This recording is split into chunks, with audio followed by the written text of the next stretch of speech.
Welcome to the last session of 2025. You may notice we are in a different studio today. We are joined by a special guest, Ryan Sargent of 10 Speed. Ryan, glad to have you with us.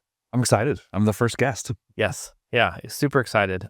We are pretty stoked about this setup, so we may continue with this moving forward.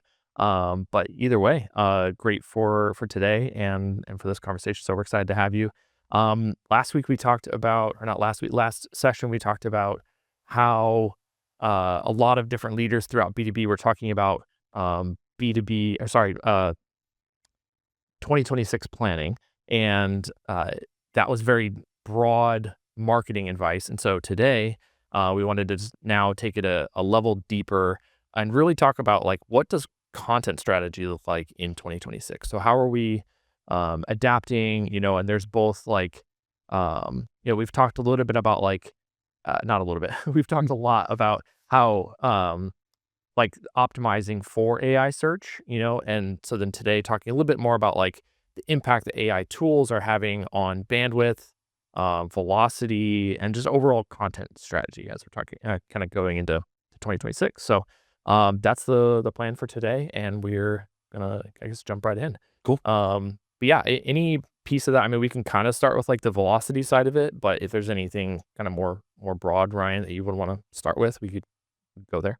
Sure. I think we're going to do a lot of zooming in and out in this conversation Okay. because it's very hard to separate, like, the highest level implications of some of this tooling from the tactics. Sure. And I always come back to both my time playing in a wedding band and then one of the best pieces of copywriting I've ever gotten to be a part of. Shout out to Annika. Quality at scale is nearly impossible. That's why wedding food is so often bad. And I think starting there with any conversation around AI tooling, like, you have to go into it knowing that quality at scale is very difficult. Yeah. Yep.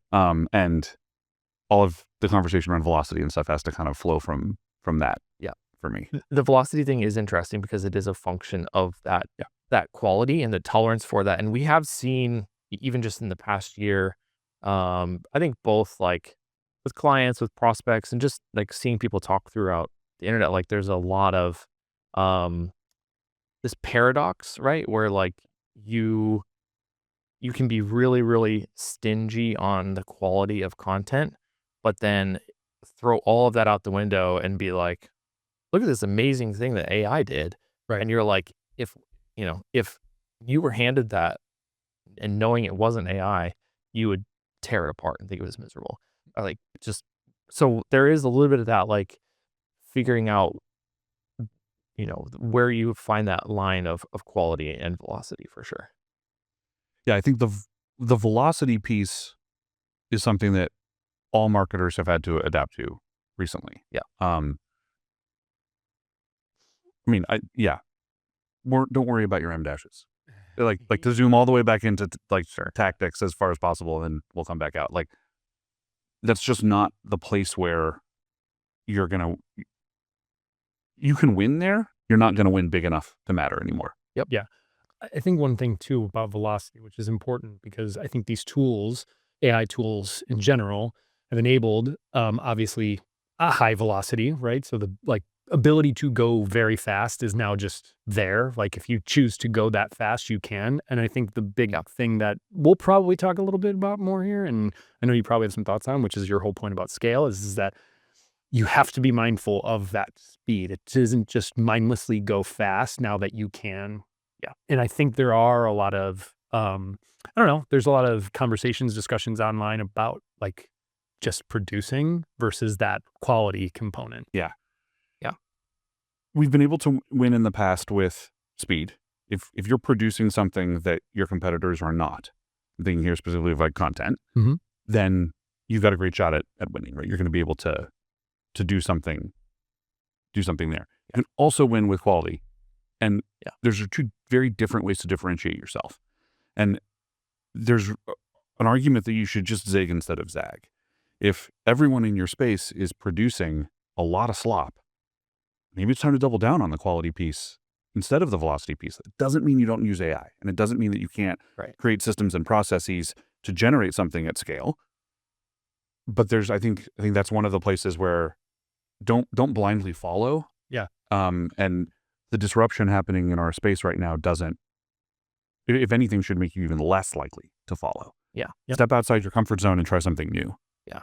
Well, it's also interesting because we've kind of already been through the velocity part once already because of like Copy AI, Jasper, and there were brands that just cranked that out and then, ended up, meeting their demise more or less on Yeah. the results of that. And I think the argument now would be, oh, well, it's different because you can build a very elaborate workflow, with AirOps that has style guides and human checkpoints and all that. And I agree, but I do think that there's still, to your point, that aspect of like, what is the quality here? Are you just trying to cast a super wide net? And that doesn't even get into like what that means for your strategy, what you're optimizing for, your topical authority, like any of that stuff. That's just purely from like the content creation standpoint. But I do want to, we'll kind of like use this piece to flow into the next point around freshness. And so I do think there's that, like the velocity piece is a factor there as well. Like Big time. how frequently are you updating content and at what scale is certainly a big part. So maybe it's not even just like we're pushing out a ton of AI slop and like publishing 100 new pieces a month or something, but velocity and what these tools enable you to do versus your competitors, or your competitors do against you, in terms of freshness, I think is a factor as well. And right, I don't want to over-index on the quality side of the equation either, because every in-house team I've ever been a part of, I think I sent a message to you this week or last week about this, there's always been a backlog. There's always been a topic we haven't been able to address. And the thing that most often is on the backlog is content refreshes. Yes. And so I think there's a reason we've seen so many folks talking about their success with freshness updates. Not only are those more accessible than ever with AI, they're also something that LLMs reward. So now there's like no excuse. You have to go there, and you need to go there efficiently. And I think some of the traditional kind of tactics around that are also shifting in terms of how much of the article needs to change, right? Which pieces need to change. You're not trying to signal to Google anymore as much as you're trying, or to traditional search, because Google is an important AI player. And that has also become a mantra of mine. Like, and also forgotten by many. Yes. You get saying don't sleep on Google. Yeah. I have no reason to believe that Google will lose at AI anything. Right. Like they've been winning at chess and Go and StarCraft for years with AI. So why would they lose at this? Like, sure. Yeah. So that aside, the refresh cadence, I think, is a major opportunity for velocity, for trying to solve quality at scale. Yeah. Because we can do things tactically to signal to LLMs that freshness has improved without needing to invest in completely reworking every single word of our website. Yeah. Right.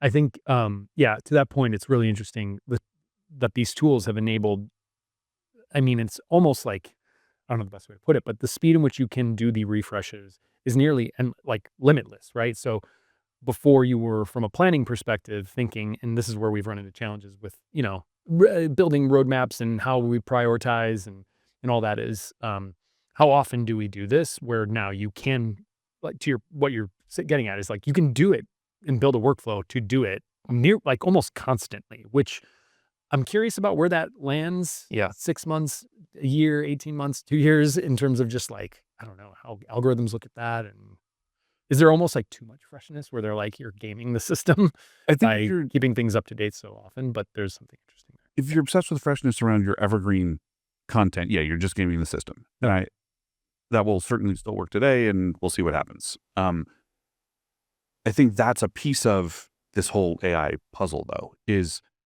which work are you doing to be seen as a trusted authority in the brand level in the training data, and which pieces of content are you building to show freshness on less evergreen topics?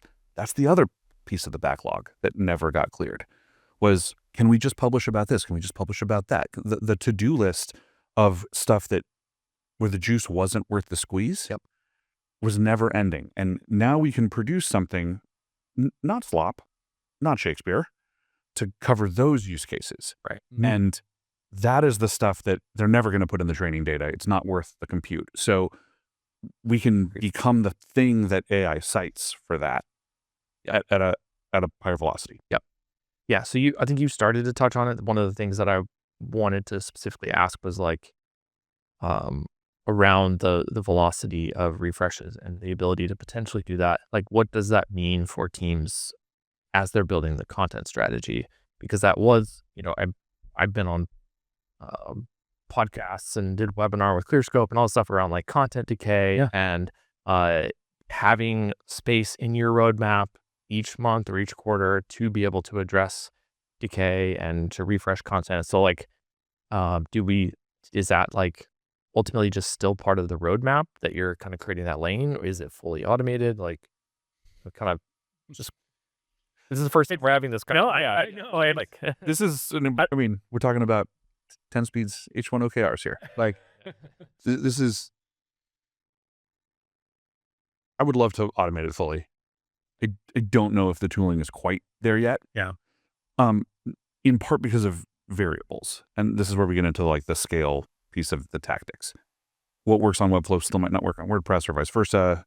The structure, maybe a tool like AirOps is great at parsing stuff from one website's template to import and not from another one. Okay, so we can go out a step there, right? We can pull the stuff from the website in a different way and feed it to the AI in a different way. Like there's solves for all of that. It's how much time and effort are we spending setting up the system? Yeah. And then how much are we getting out of the other end in terms of velocity and volume? So that's the kind of puzzle that the team and I are working to solve today.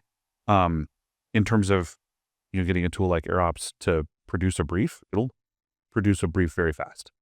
And a place where we spent a lot of time and effort is getting it to produce very different briefs for very different clients. Yeah. And that's an exponential difficulty increase, and then fine tuning and all of that stuff. Yep, absolutely. I think what's interesting about this particular topic is specifically like the frequency of refreshes is that can become a differentiator, I think, for teams in terms of how they approach it, because every business could be different. So like you could slice and dice it a bunch of different ways. Maybe there's like, you've referenced like these, evergreen pillar pieces. Like there's still a reason to create a really big comprehensive piece of content on like your core topics, right? You could be like, oh, hey, we have 5 of these. These are our product pillars. They map to these. We can do that every XYZ like cadence. And that becomes like a really powerful engine for you. But maybe that doesn't necessarily apply to another business who's like, hey, these really long tail pieces that answer specific questions are the things that we need to be addressing on a regular basis, because the space is evolving so quickly that we're working in, and the questions are evolving, and we're getting a feedback loop from sales. So like you start thinking about all the possibilities, it becomes quite interesting and powerful on how you can approach it. Thought leadership, authority content becomes another pillar of that strategy. Yeah. You need a really clear distribution plan, whether it's social, events, podcasts, whatever it is. Yep. But just as velocity becomes important for these refreshes, I think velocity becomes really important for the thought leadership. Can't agonize over the thought leadership anymore. Yeah. The number of CEO interviews that do not see a finished piece of content is just growing by the day. And, or 6 months from one to the next. Exactly. Yeah. I think every content marketer should be asking the CEO for a 5-minute voice note once a week. Yeah. Just send me the voice note. Like, and I'll run it past your EA or something. Like we can find a way to set up an approval process here. Yeah. Like let's solve for that after you send me the voice note. Well, send me a voice note. Yeah. And they want that input too. It can't be both ways. Like we've encountered hey, they have an opinion about the content, but don't touch it. Right. But they're but then they put a blocker or stopper on the content because of that. Yeah. So it's like, why not just be a part of it? And then you're going to get closer to what the end result should be, and also satisfy their like needs as a thought leader. Yeah. Yeah. So one other thing is it sounds like from building a strategy standpoint, there are still, you mentioned like some of the bigger pillar pieces. There's like some of the larger stuff we'd still do, consolidating multiple pieces into one, any of that kind of stuff. That's still ultimately, I would kind of still bucket that under freshness, or working against the decay. or just better alignment. However, that is different than something like having, a workflow or a recipe in Mhm. AirOps that is able to go add takeaways or FAQs, or define something like adding that to the post is very different from a freshness standpoint than some of those other bigger things. So it's probably just a matter of defining those for your company and then building it into the strategy accordingly. Could sum up a couple of the things we've kind of been flirting with here. I think articles should get shorter. I think the the hub and spoke thing is even more important than it used to be, because there's a pillar piece that's designed to drive brand authority, search authority, and then there's these long tail things around it that they do not need to be long. And the consolidation work is important there because over and over again we see with clients, they thought they were doing that, and what they ended up doing was cannibalizing. Right. And so Yeah. answer one specific question, answer it really well in 600 words, get the piece up. Yep. This is not rocket science. Yep. Spend all of your time and effort elsewhere. Like, that's the thing to recipe. Yep. And then as soon as something changes, so we talked about content refreshes a lot, and there's got to be a reason for it too. Something has changed. A competitor's page has changed. Right. You have a reason to update to improve the piece in some fundamental way. Perhaps you want to make the language more inclusive. Perhaps you want to address a different ICP because your product has changed, right? That kind of stuff. So you need a reason to do it. That said, I can almost always find a reason. If you want to change a page, like we can come up with one. Yeah. Yeah. If there's top of funnel, like you might have a bunch of basic questions that are like considered classically top of funnel, right? Do Yeah. you want to prioritize those? Maybe. I don't know. Those are getting surfaced in LLMs. I hear you. And then tactically, I think we've already started discovering the best practices, and we can recipe those very easily. Those are the lowest hanging fruit. And FAQs, more important than ever. I resisted that for a while. There was a period where I was like, we're just doing this for the robots. And now we're doing this for the robots. So there's a way to do that. And then the key takeaways thing, or like table of contents, something at the top of the piece. We can get into all of the rigmarole about chunking and windows and all of that. Yeah. I don't think it takes away from the human UX to put key takeaways at the top. And No. if it's not bad for humans and it's helping the robot, like, and you can do it at scale, this is worth your time. Yep. Yeah. Well, that's a perfect segue because the conversation we've only kind of started to have in bits, but I think have been eager to have, the three of us discuss more and is becoming a bigger piece is that like content for machines and content for humans topic. And so I guess the question I would ask to kick that off is, do strategies start to become bifurcated in that way where you actually like categorizing it? And is that really even possible to have that hard line, or is there just too much overlap? I think yes. I think the short answer to your question is yes. I will lay it on the line. So from a strategy standpoint, I can't stop people from coming to a page that I built for robots. And I need to make sure that the experience meets a minimum bar such that that's not a turn off. Sorry, yes was to my, I actually asked two questions. Too much overlap, or that you think that is strategies are going to be bifurcated? I think they will become bifurcated. Yeah. I think organic growth strategies will need a for robots and a for humans. Yeah. And for me, the bifurcation happens at the point of conversion goal.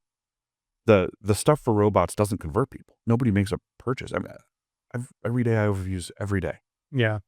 I don't make a purchase decision based on an AI overview. Right. For anything from socks to software. And so I need more from the brand to convince me. And that's the content for humans. Yeah. So more bottom of funnel, more middle of funnel, more value. Yeah. Ironically, we've think for a long time SEOs have said just build better content. Yeah. And which, as somebody who started in content before I was in SEO, always just drove me nuts. I was like, but if the content's good, I don't need you anymore. Like build it and they will come. Sure. Yeah. So what a cop out. But now that value has to be there. It can't just be better. It can't be the vague term. It has to be something that actually helps the person who you're hoping to convince.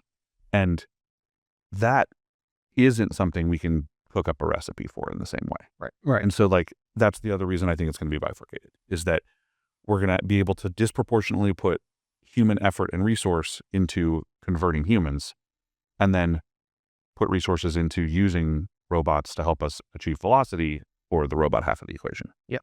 Yeah.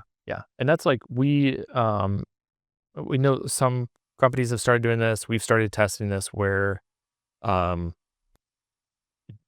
people are literally creating content and topic clusters of pages that is purely formatted for an LLM, and it is really only findable through the sitemap. And to your point, you can't make it no index.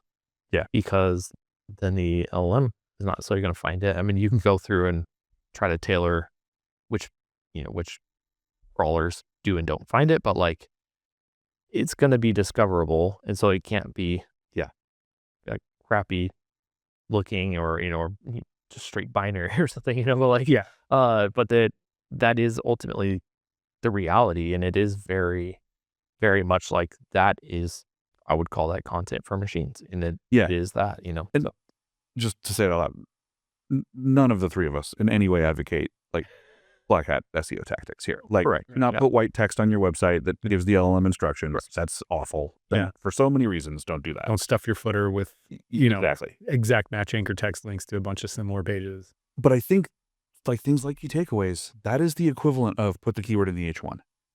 Yeah. And so in that way, we've already done some of this stuff specifically for robots. Right.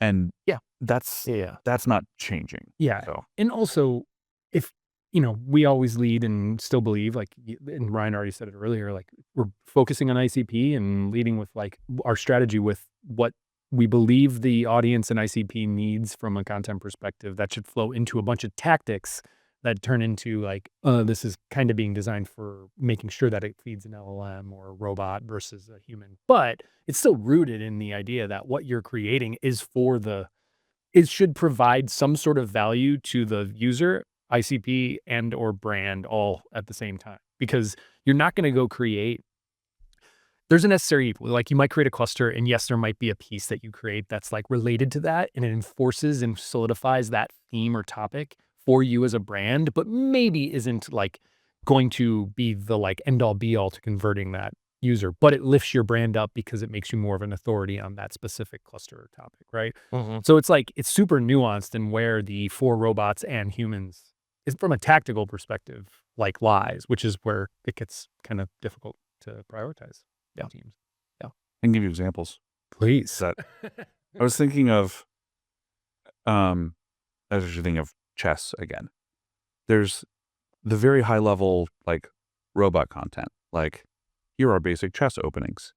Right. And one of the other themes that I suspect we'll touch on somewhere in here is the importance of first party data.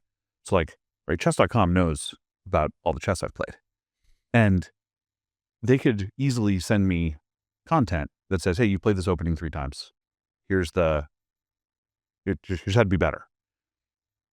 Or they could go really deep and say, here's an analysis of where you're going wrong. Here's what, like, here are patterns we recognize. Yeah. And then send a personalized piece of content, a video. We recommend this coach over this coach. Yeah. Right. There's like, that's a major upsell. Like, instead of a cheap subscription to just play chess online, I'm like becoming deeply ingrained in their ecosystem. I'm giving dollars directly to a creator. I'm like, so that would be an example of like the bifurcation. We can use robots to easily create content on something that's been covered a million times before, and then double down on creating a personal video for something, again, based on first party data that's much more complex. 100%. Yeah. Which, again, you're doing a great job of just. You did give me the questions in advance. Yeah. No. If you memorized all that, that's impressive. One of the other pieces we wanted to move into was talking about like automating, so AI plus human versus where to use human bandwidth. And so I think that like how do these developments impact the allocation of human bandwidth, and then like whether in-house or outsourced to like agencies or freelancers, how do people decide what is best suited for like certain content types or topics? So I think there's people using AirOps for a lot of different stuff, like Yeah.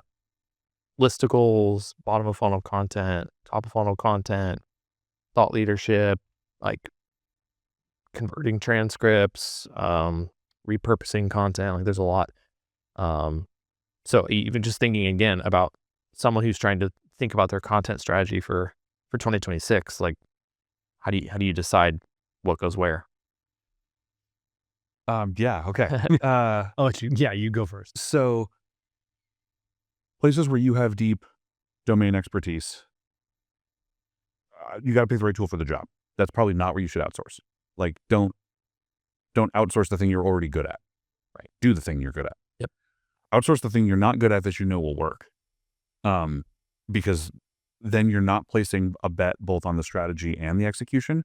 You're just saying, I need help with execution. And to be clear, that execution might also include strategy. Yeah. Not saying just outsource content production.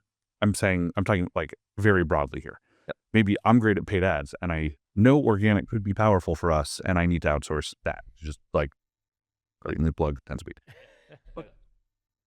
or even more specifically, I need help with digital PR because I know that that's an important factor for LLMs and I don't have a database of journalists. So I need to outsource digital PR to fuel my organic strategy.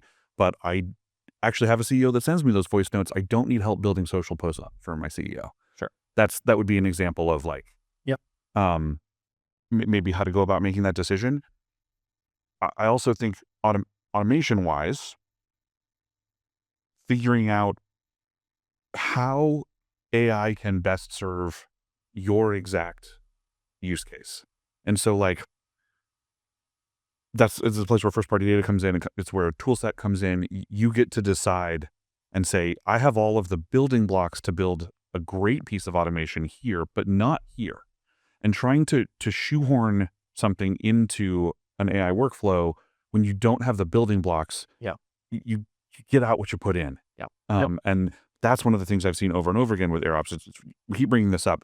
I feel so lucky that I got to go through a lot of the AirOps like content engineer training stuff earlier this year before, or maybe as they were kind of blowing up. Yeah. I got to peek under the hood a little bit, and more it's about the inputs. Mm-hmm. Yeah. It's interesting because like you take like a case study, for example, this is probably maybe what you're speaking to, but like you can't just go like, here's a bunch of information, go build a case study. Yes. Right. There's Great example. The building blocks are, there's certain aspects of that you can use to automate, but at the end of the day, there's like, it's nuanced in how you're going to get to that end result.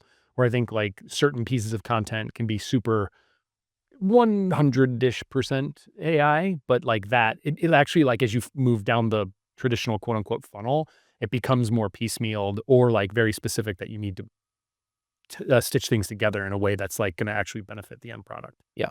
Which to your point on like execution does involve strategy as well. Like not every conversation or interview of a customer will give you the best inputs to have a good case study. That's been true for forever. Yeah.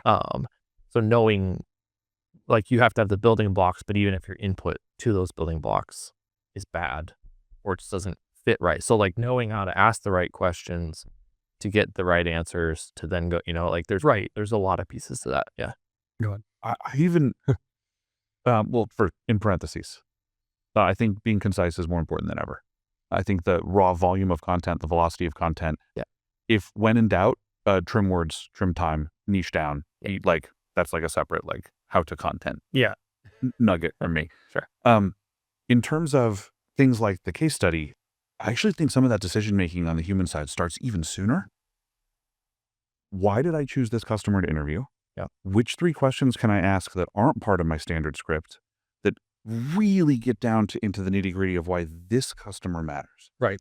And in a way that convinces people or companies that look like them to try our product. Like, you could ask ChatGPT what those 3 questions are. Yeah. But I think that your skill as a marketer really comes out when you figure out which 3 questions those are. Yeah. Like, so that piece of the human, and then, feed the transcript. Get a first draft of the thing with AI. Do not write that thing from scratch. Right. There's certain things you have, like, it's comes down to, like, should I, like, you can automate almost anything. You can use AI Yeah. for almost anything. I've seen great examples. I don't need to cite anybody, but, like, of, like, automating the way that you do source SME, or, in, like, creative ways, right? You can use agents to go, "Hey, do this, trigger that." You're talking about Will. Yeah, it's great. Yeah, it's great. Like, it's amazing. What is it? Well, what? Would you as a client paying I think it's more proof of concept than anything, and I agree. that's fair. But Yeah. like Yes. to be a client and be like, "Oh, I'm I'm gonna get a phone call. gonna get a phone call from an AI agent I also saw this to and wanted to build interview me." it. So Yes, Uh, and I also was gonna send it to you and didn't, because I was like, I didn't wanna go, like, "Go build this." yeah.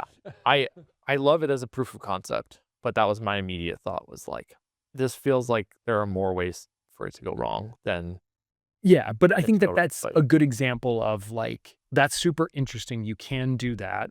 Is that even the best way to do that? But also, to your point, like, there are a bunch of things that in that workflow that are deciding on which questions to Mhm. ask, which is using the AI, but, like, that is not taking into account necessarily what you're saying the skill of a marketer is, that, like, ask very pointed questions that have to do with the product and et cetera. But, like, that's different because if we're talking about different content types, right? Well, I think in the example, was like a very hyper geo specific yes, content piece that, like, hypothetically had nothing to do with, like, a product potentially. it's also coming up with the questions that elicit the response that changes the quality or the value provided by the end result.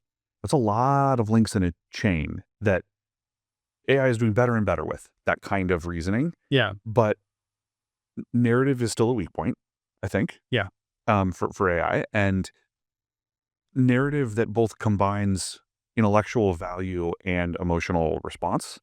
Like, I think great content probably lives in somewhere in there, in that, like, blend of art and science and all of that. And then we circle back, right? Like, what is the AI doing to help people actually convert?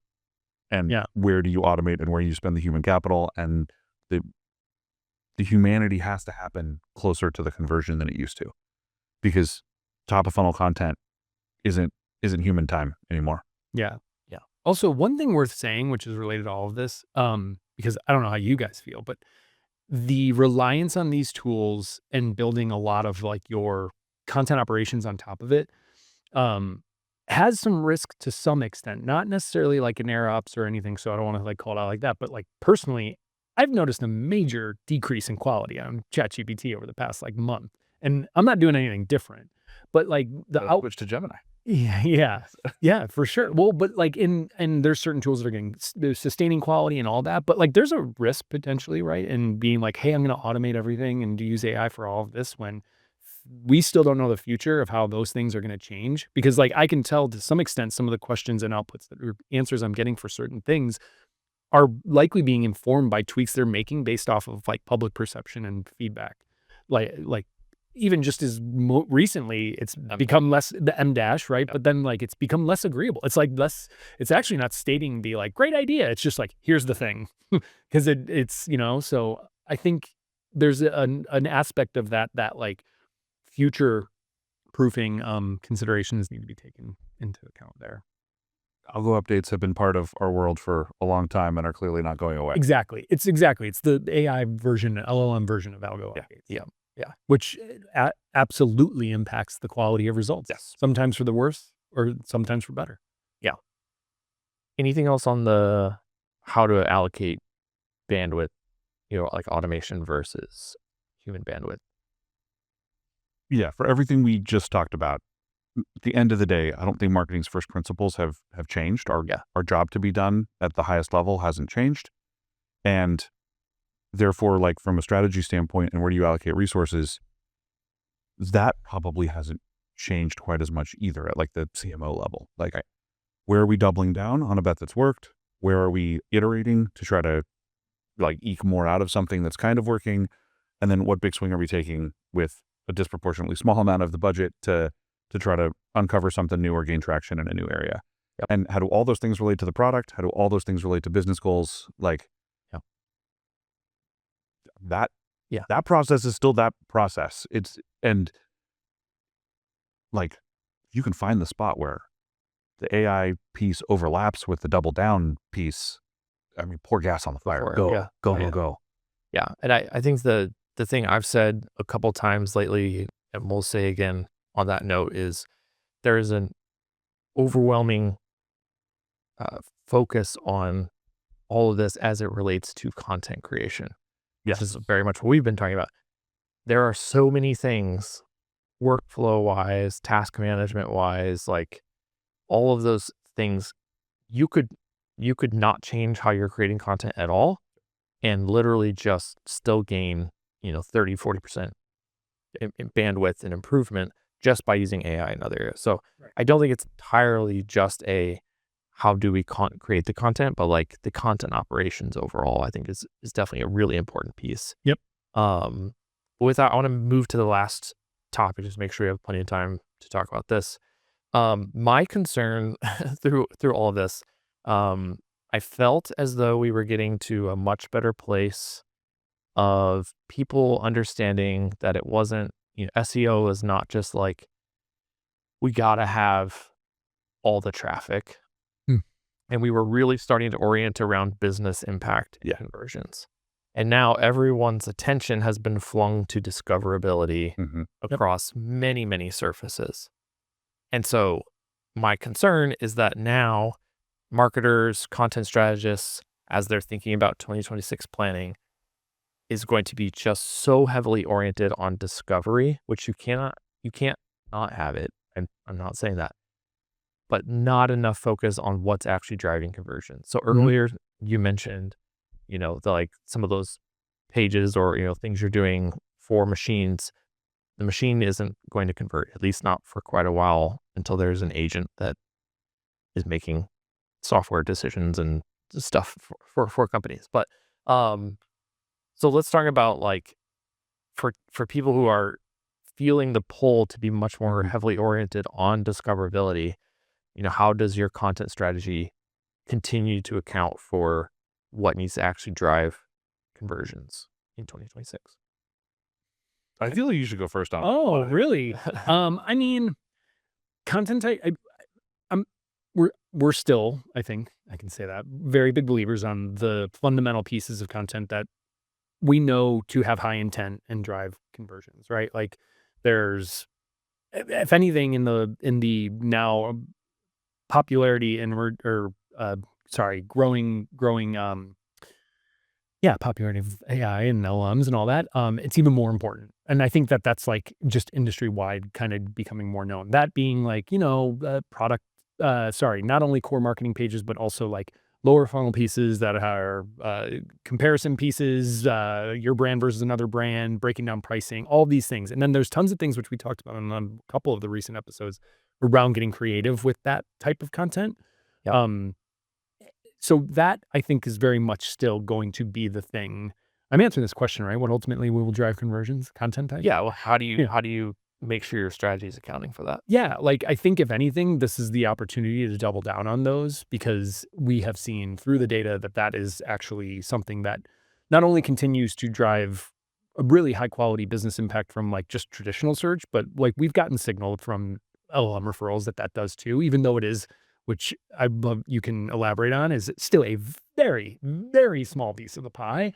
But I think if you continue to focus in those areas, that's going to be very fruitful. And it makes sense. Why wouldn't it? What's going to change there? Like you're educating your audience and people who are learning about products or wanting to use a product like you that you break down.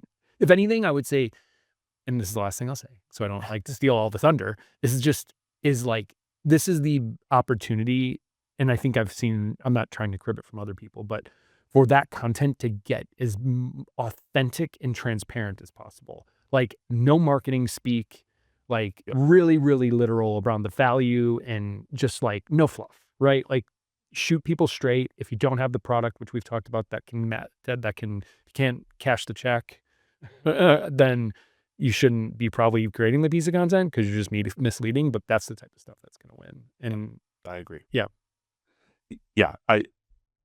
The hope here is that it becomes more and more difficult for products that aren't cutting it to stand out. Like, Totally. that would be the hope, like as a positive to come out of all this discoverability stuff. Yes. And the maybe like the winner take all nature of some of this AI search stuff. Yeah, everybody with a hot take on LinkedIn has an agenda, and you need to evaluate that agenda. If someone shows up in your feed saying SEO is dead, what do they stand to gain from SEO being dead? Should be the first question. Yeah. And vice versa. When people say just do SEO, same question. What do they stand to gain? So I love that we're looking at the data on this. I think pursuing traffic from LLMs is very rapidly going to become a fool's errand. Yeah. We're already seeing though, like tapering. It's already starting to taper. And I said this yesterday, so I'll just say it again. Sam Altman doesn't make any money when he sends people to your website. Makes money when his robot answers your question. Right. Yeah. So be part of that answer. Like, I'll put that on the absolutely, website.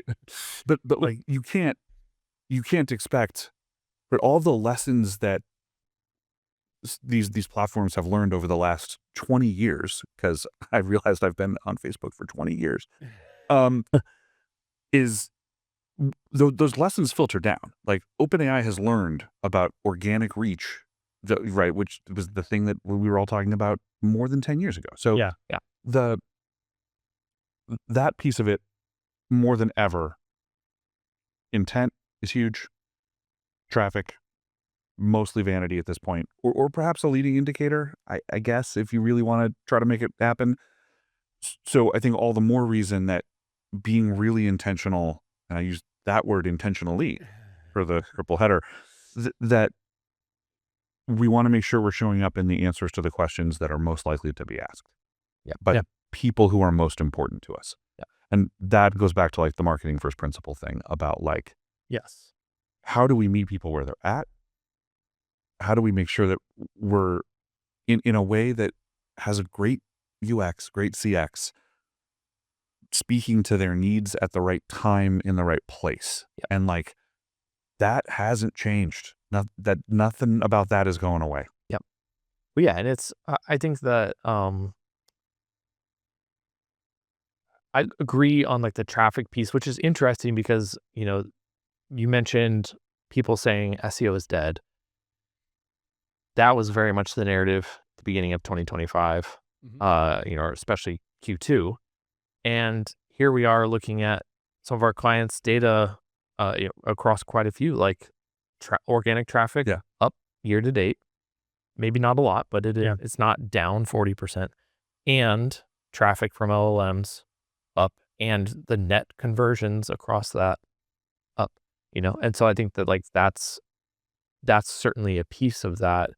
And there is that added surfaces that I mentioned, but like ultimately, I don't think that it's been the doomsday, that a lot of people have talked about. And similarly, like this is, I think a big part of why we've continued to position much more around organic growth, and just the organic marketing being not being synonymous with SEO, organic being synonymous with non-paid. Yes. And that's been the evolution that we've seen, is that social reach matters, the digital PR matters, especially from authority, trust building. We talked about on one of the very first 10-speed sessions about how this evolution is just like rooting out people with bad products, but good marketing, and is just going to like serve the folks who can win across the board and, do well, have good marketing, well-rounded marketing, good positioning, like all these things, all I think making a big contribution to that. So that to me is a big part of that. And the conversion aspect, I think, is something that I hope that teams don't lose sight of because of this emphasis on discoverability. I realized I didn't necessarily answer your question. In when I think all of, and maybe like, yeah, all of that put together, it's, you were asking about like content types, right? And it's like the traffic piece versus the conversion piece. There's two sides to all of these equations too. And that's why there's so many people either choosing the hot take that serves them or equivocating.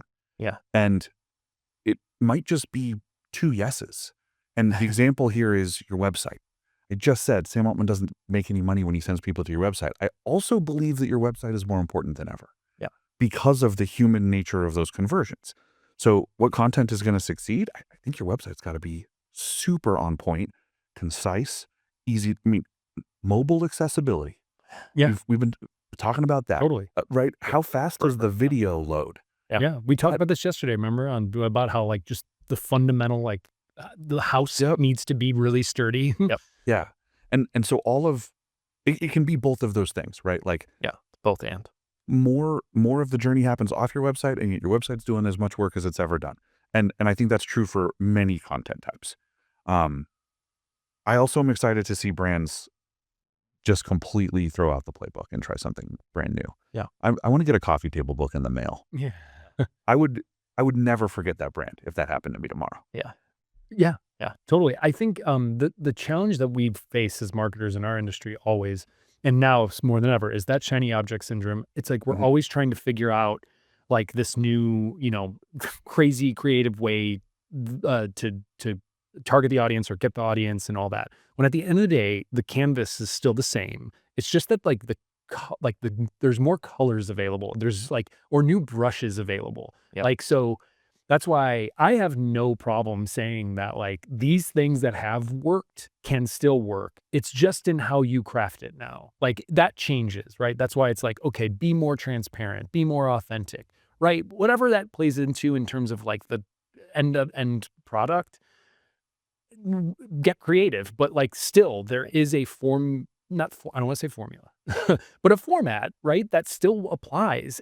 No one questions the fundamentals of like old school marketing, right? You should have value props and this and that. Like they're not going like, what's the new way to do value props? Like it's crazy. We operate in a space with SEO and all that and content marketing where it can't just be that those fundamentals are maybe evergreen to some extent. It's always got to change, and that's not necessarily the case.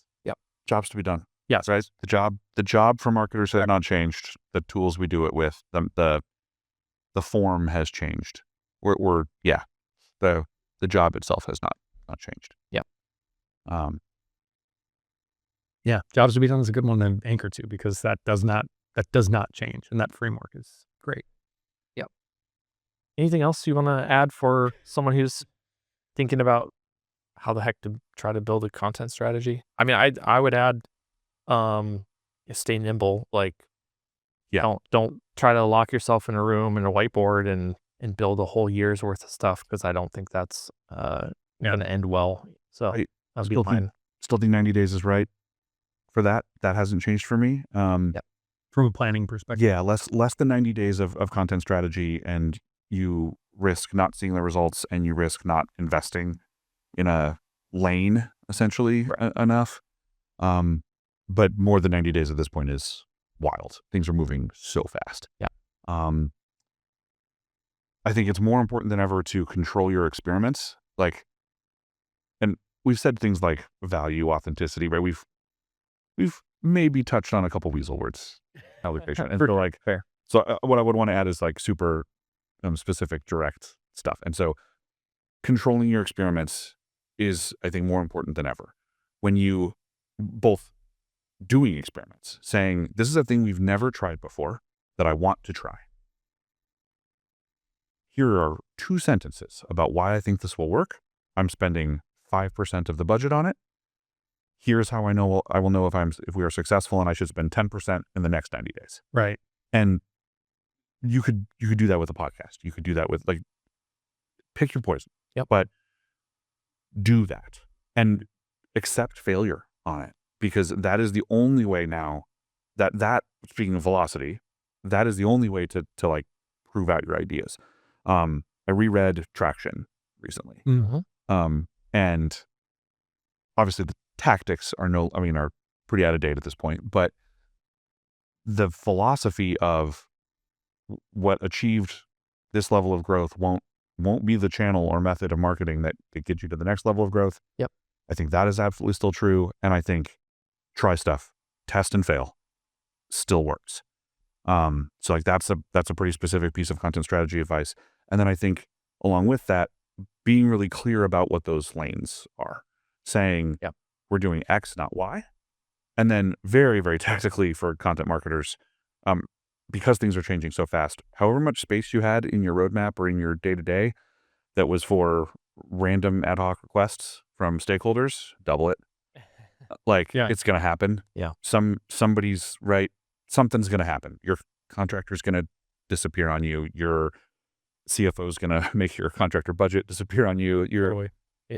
There's going to be something that someone hears on a podcast that they say is a great idea, and then you're going to have to go do it. So sure. Yeah. Double your ad hoc spot. And loop in allies across your organization in a different way, because the things, for example, that I have traditionally gone to the product team for, SME, cutting edge tech, all that kind of stuff, more important than ever. Yeah. So make friends with product, make friends with sales. I think this is not a matter of, hey, send me the Gong transcript. It's take them out to lunch, in person time, and say, what was the worst call you had this week? And get the anecdote about it, because there's a social post in there, right? Like Totally. So yeah, there's some tactical strategy stuff, I think, too, where you can draw on some of those like hidden gems within your organization. Yep. Agree. Yeah. No, I plus one all that. I feel like that's a nice way to sum it. I like, though, specifically what you said about like the lanes and like we're not doing this and not doing that, because I think that's something to at least emphasize, because we have these conversations all the time, even in sales calls. Like there's just this like kind of FOMO around we should be doing everything, and like, or should, like, what should we be doing? And, I think having a good document, or at least logic, and communicate it internally as to like, hey, we're going to do this, but like very specifically what we're not going to do and why, is actually really powerful, because otherwise you're just going to get that asked as you're going to get those questions from leadership around, like, especially if you're in content, like, why aren't we here? Why aren't we here? Why aren't we here? Why are we focused here? So if you can have that, that's a really, I think good, very good piece of advice. Yep. Awesome. Well, this was great. I think we covered a lot, and I think there's many, many pieces to the velocity, the freshness, the like content for machines, content for humans. How do we cover bandwidth, focusing on conversions? Yeah. A lot of the tactical stuff you just shared, like there's a lot, and that's just only scratching the surface of what every marketer is dealing with right now. So I hope this helped anyone who listened and worked through that. And as always, we're always happy to chat through what your goals are, what your plans are, see if we might be a fit. So visit 10speed.io/podcast for more on the 10speed sessions episodes, and feel free to reach out to us if you'd like to chat. Yeah, just bug us on LinkedIn. Yeah. Like LinkedIn too. Yeah, sure. We had no problem. Yeah. Just talking about this. We clearly like talking about this. Yeah. So yeah. And look out for our spin-off podcasts, Content for Machines, Content for Humans. Yes. Yeah, exactly. Yeah. Awesome. Well, thank you for joining us, Ryan. It was great. Yeah, thanks. Thanks, Brian.